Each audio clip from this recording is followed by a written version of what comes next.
Okay, so the lead sled came back to the shop. As you can see in the weekly section, we have the lead sled is available. And if you're watching this in the future, it's probably not available, but let's talk about it, because this is a weapon I've never really taken a look at before. I've heard about it, and I knew it was a thing. I knew you could lunge, and like that was good for getting around the map, but other than that, it never really came out. So I busted out a calculator. And if you guys don't care about math, you can skip ahead, but I'm not going to try and make this any complicated, any more than it needs to be at least. But recently in the Ravager video, I kind of went over this whole thing and what is going on, and I'll link the Ravager video down below. I'll also link the calculator down below if you're interested. But these numbers are for a Founder's Night Cleave, which is a purple Founder's Night Cleave, which is essentially the stab's worth a third, but it's a Founder's weapon, and you can only get it from Founder's Llamas, and I definitely did not get a copy of that, but I'm very upset about it. However, I have friends who do have a copy of it, and that weapon can get up to a 482,000 DPS, absolutely wiping the floor with the Ravager. But we're not talking about that today. We're talking about the lead sled, and these are the numbers with the attack speed 6 perk, the crit rating 6 perk. I will provide the damage number 6 perk, and then just the basic 204,000 DPS. So as you can see right off the bat, it is quite literally swinging below a lot of the swords in the game, and that is to be expected because most hardwares have a slower swing speed. However, it is a hardware weapon which can provide a big amount of impact and knockback, and it can stun the enemies in place, which can help a little bit against the bigger targets like smashers. And I don't think mini bosses get impacted in that way, but other mist monsters as well can be slowed down and stopped by that attack. And that's a really useful thing to have.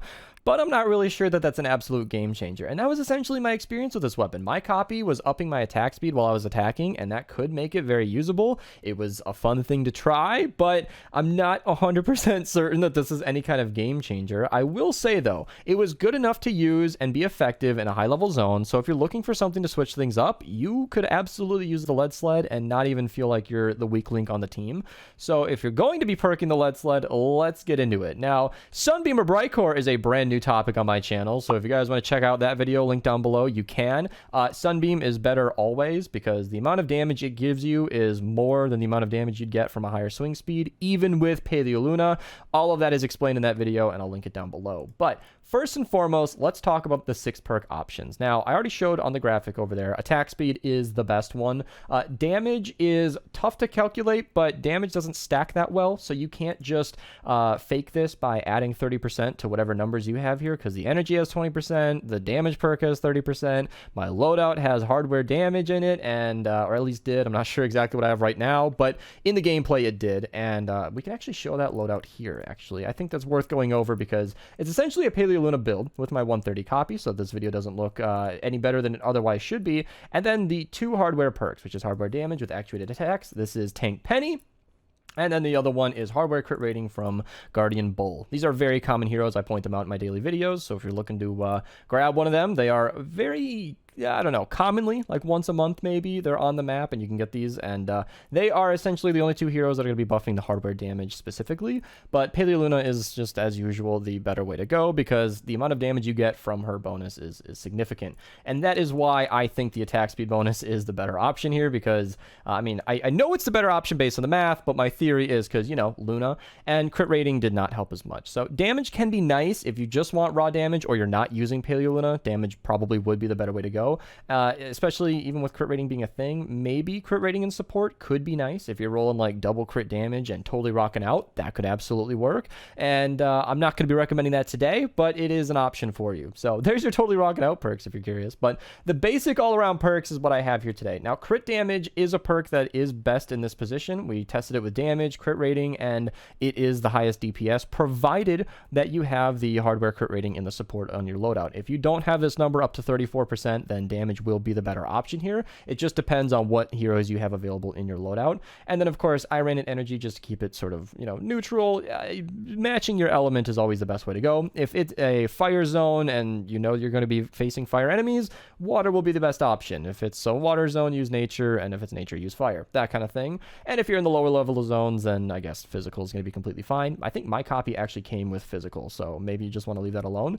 The 5th perk is a little tricky. Generally speaking, I'd recommend matching it to Affliction or Slowed and Snared. But on the Lead Sled, we don't have that option. So I don't even know why these options are here. Maybe damage to stun stagger could work, but generally the opponent is going to take quite a few swings for that to even matter, and by that point they're probably dead. So damage to miss monsters and bosses is definitely something that I found to be the most useful, because those are the enemies that are going to be giving you the most trouble.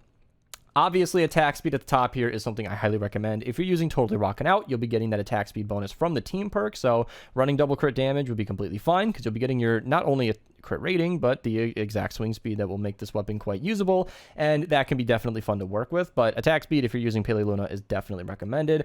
And then in the second perk slot, we just kind of have a dead position here. Heavy attack efficiency isn't really worth it, because all this weapon does is move you around the map. I didn't find it to be super useful for eliminating enemies. It wasn't exactly required, and that's kind of it. So buffing this thing with a perk is not super necessary. Movement speed can be kind of nice if you're looking for that. Life leech and armor can keep you alive longer, and that can be nice, but 30% damage is just too nice to pass up, because what hardware generally makes up for, kind of, by having a slower attack speed is a pretty high damage.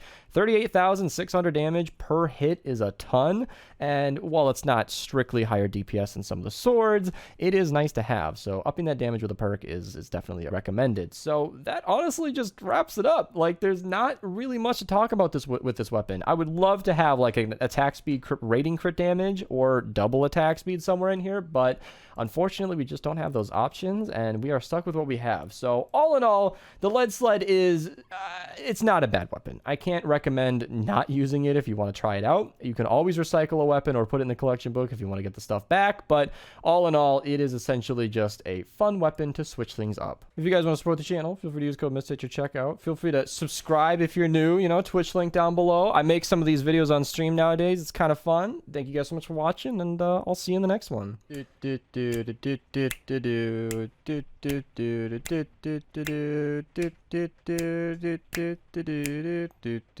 And then